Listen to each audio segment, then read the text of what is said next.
Alright, so we're in the calf house here. And in our calf house, we have our latest 3 additions. And this is 3 heifers, all born within the last 3-4 days.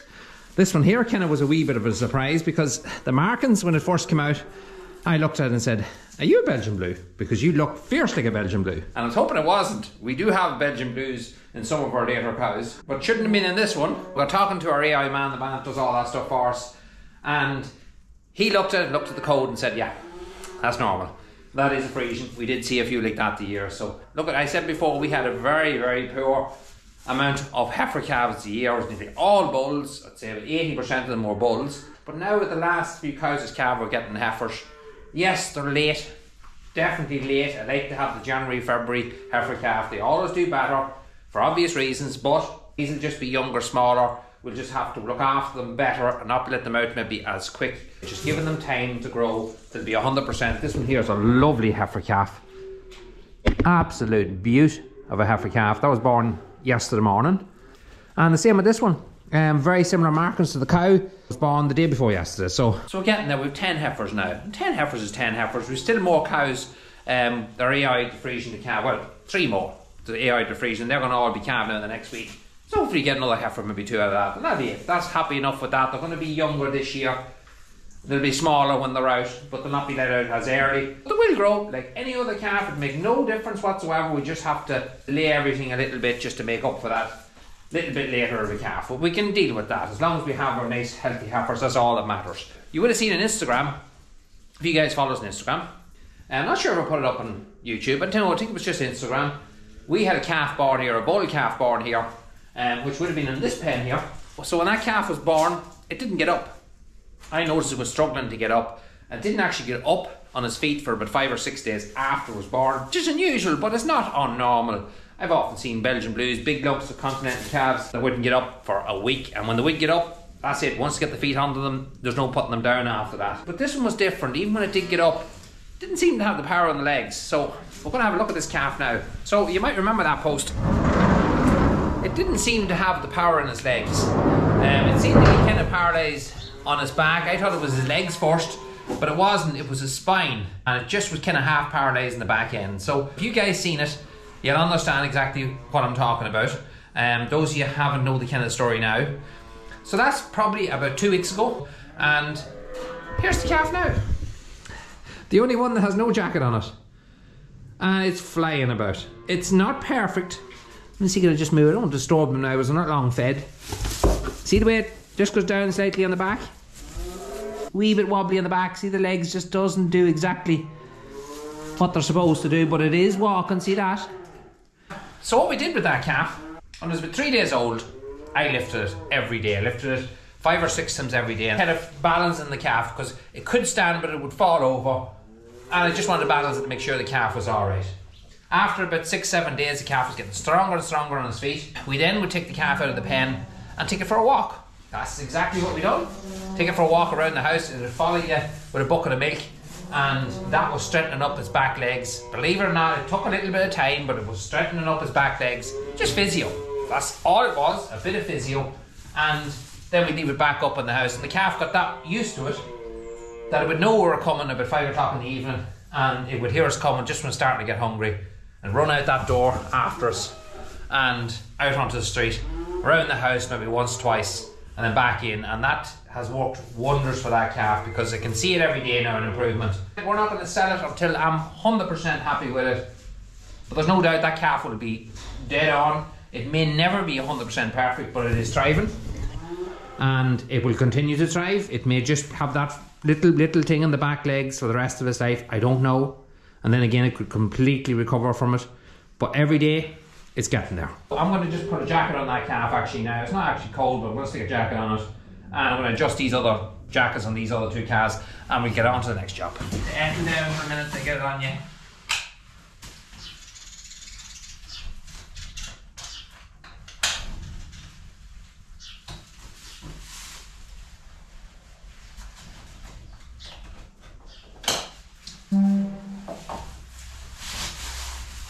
It may not be the cleanest jacket in the world, but it'll keep it nice and warm. It's nice and dry, that's all that matters. I have a buyer for that calf, but we'll probably hold on to him for week to 10 days. I'm not in any rush to get rid of him. I want to make sure this is as good as he's ever going to be when he leaves here, because chances are he'll be put into a big pen with other calves and might get bullied a wee bit if he's not just right. And I can see such a good improvement every day.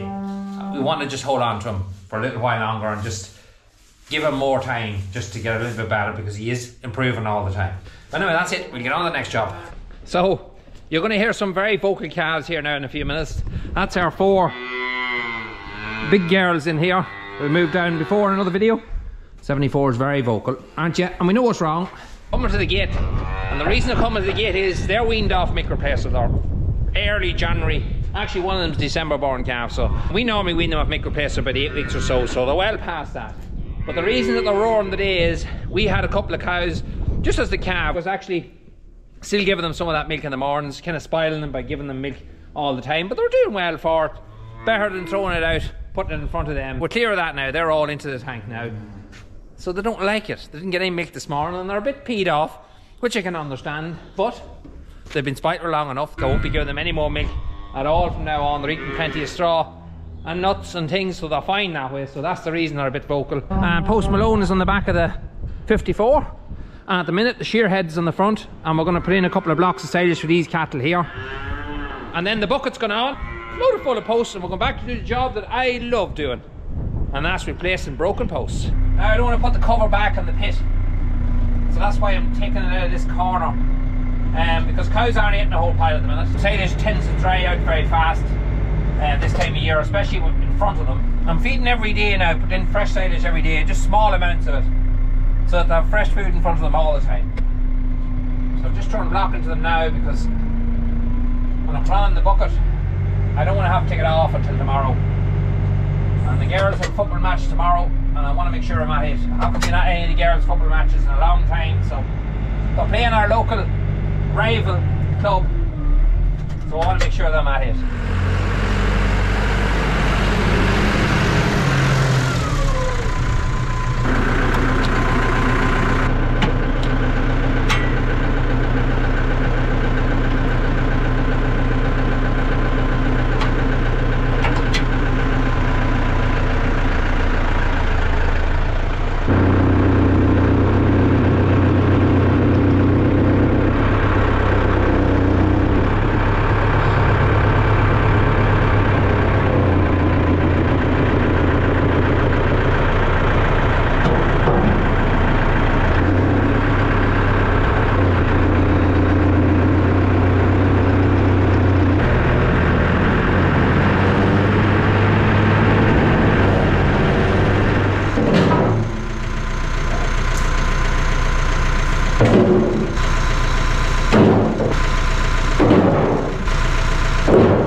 Alright, so it's a little windy now today, so bear with me. We're on top of a very high hill here.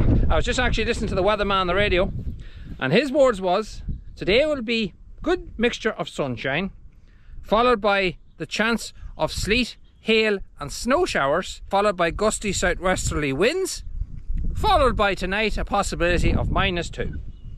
Well, I don't know what else you could really throw in the one day, but yeah, that was an interesting one. Anyway, the job we're at today is, as you can see, we have a couple of posts here that decide to fall asleep and lie down, and we have to replace a couple of those. These ones here, not great to be honest with you. I think I'm going to pull up all these. Yeah, there's a bit of shaking Stevens going on there. I think what I'm going to do is I'm going to pull out 1, 2, 3 of these 4 and just replace them with the heavier treated posts. Well, we call it treated. I have all my posts on the front bucket of the 54, which is extremely handy, absolutely brilliantly handy, just to fit to throw in everything. Everything that I need is in the front bucket, so I don't have to be going home for the quad or doing anything like that. Everything I need is here with me. Well, knowing me, I'll probably forget something, but so that's it. Let's get at it.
probably better off not touching the wire when it's on. I thought it was off, but it's on. Anyway, that's one in. It's a cane straight. This ground is very, very stony and rocky. Jesus, I need done it again. This ground is very rocky. There was an old building up here, as I said before in other videos. So every time you hit it, you're hitting a stone of some sort. But that's not bad, that's straight enough. I'm happy enough with that. I'm not going to put them as close as I did before. I'm going to put one here in the middle and one then up at that drinker, and that'll be enough. So 3 posts will replace 4. In case you wonder what I'm using for a tripod, best tripod ever made was the grape. Sorry, sprung, sorry, fork.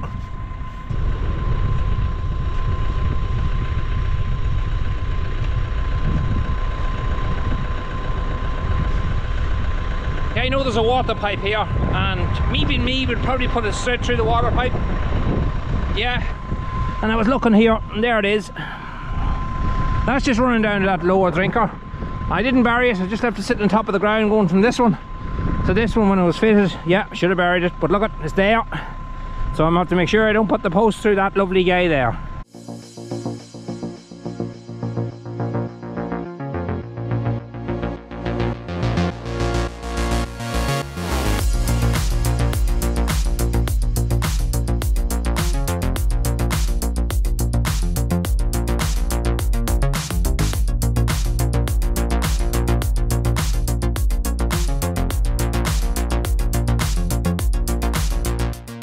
Right, so with them in, sort of, very crooked. Not too bad actually. You just wouldn't want to look too closely at them. This ground here is, there's no rock on this ground. It's just stone after stone after stone. I remember when we seeded this bit of ground here, I thought we'd never see the end of the top of this hill gathering stones. It was like gravel pit. That's what it actually was. We actually drew some topsoil from down below the field and put it on top of this to try and bury some of them because it was so bad with stones. Whatever was here that time, just left it in a mess. So when you're driving these posts, you're always going to hit a stone. Every one of those, I couldn't drive them down near as far as I wanted to put them down because stone after stone. This one here just hit rock bottom. Not a mission it was going to go any further, so that's as far as it's going to go. Next thing to do is put on the insulators. I always love when I make a fencing video, but there's loads of people out there that are absolutely passionate about fencing, and I know when I do some of my fencing videos you'll always get loads of comments, people saying what in earth are you at, or whatever like that. It's not too bad, but I totally get it. I'm just going to say I'm not a professional fencer. I'm just putting posts in the ground, getting the wire stuck to them, and you know what, they're up. They always do the job. Far from a professional, and I'm about to do something now that's going to enrage you, and that is I'm going to cut the tops of these posts that are treated, destroying the whole treatment that's on them. Well, I'm not, because I'll tell you what I am going to do. I'm just not going to do it on the video, but I'll come back to it someday. Is I'm going to get a lid of a bucket, a plastic lid of a bucket, and I'm going to staple it to the top of these and just cut around it then when I have it stapled, and that seals the top of the post completely. I might put Creedisol under it as well just for extra protection, and that's what I'm going to do. I'm not going to just do it now, but I will come back to it to prove that I did do it. So give me time to get that done. It's just I couldn't get these posts down any further, and I like to have the posts kind of level. They look a lot neater as well, so when I put on these insulators there's going to be a lot of the posts sticking up out of the ground. There's no need for that, like, because what cattle do with that is, and I find anyway, is they'll come along and they'll itch their head and neck at the top of the posts and loosen them. It's the reason I take the tops off, just so they can't do that. So yeah, bottom of the pocket,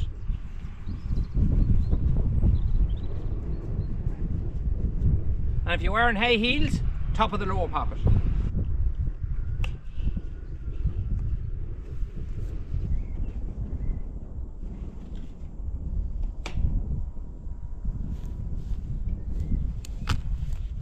Yeah, that's how good them posts are.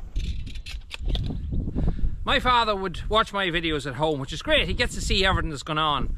But he'd always have his own way of doing things. He always had. And one of the biggest complaints he had with me sometimes, especially when I'm out working in grass and things, and, which never actually happened, but he assumes that it was me when I know it was someone else, is I'd lost an awful lot of my tools when I'm working out. Yes, he maintains that I let them fall on the grass and I don't pick them up when I'm done, and I don't keep account of what tools I'm using, and that's where all the tools seem to go missing. Of course he's wrong. Someone definitely taking them out of the shed when I'm not looking. I always say you should take a note of what tools you're using and always check the bucket or whatever it is you're bringing the tools on, so you make sure you have all your tools home with you, because they're expensive and you don't want to be lost in them. You drop them on the grass it's going to be very hard to see them, and then when you come back in a couple of days time or a week's time or whatever, you're never going to find them. So you should always pick them up after you. I make my gaps through my electric fence. Yes, I use just the standard cheap white wire, or white tape you call it. Look, I seen it done in a farm they used to work on years ago, and it worked 100% for him, and it's working 100% for me. Just that ordinary cheap tape there, and I come along every 2 years and just replace them. There's not that many to replace. It takes me very little amount of time to do it. The reason I'm not going to do it today is you can see these things here are badly rusted, and that causes a short by itself. I don't like these ones that rust. Some of them are better than others. There's one that comes with a red handle. I don't know if it's Force Feel or who it is does them. They're much better than these. These were probably the cheapest ones, and just picked them up at the time. But they do rust, and that causes, there's a short right there. That there's probably not making a good connection, and the same here, just rust. So I'm going to get new handles and sort them out. That won't take me long. I can race over in the quad and do that. I don't need the tractor. That's that job. That's what I'm going to be at now for the next week or two. Just an odd time every day, just going over and fixing a couple of posts and kind of eyeballing the whole place and seeing what way things are. I can already see that post there. I'm probably going to have to pull that one. That one's in a long time. It's not broken, but I know it's going to break, and then the trouble will start when the heifers go into the wrong paddocks. So I'm probably just going to pull that one now and be done with it, and throw a new one in there. But you guys kind of get the idea. I'm not going to bore you with any more stuff, and the fact that it's so windy as well doesn't help. But that's it, folks. I'm going to leave it there for now. If you enjoy the content, give us a sub. It helps push the channel along, and we would really appreciate it. You can give us a like, you have a comment down below at will, and until the next one, we'll talk to you again.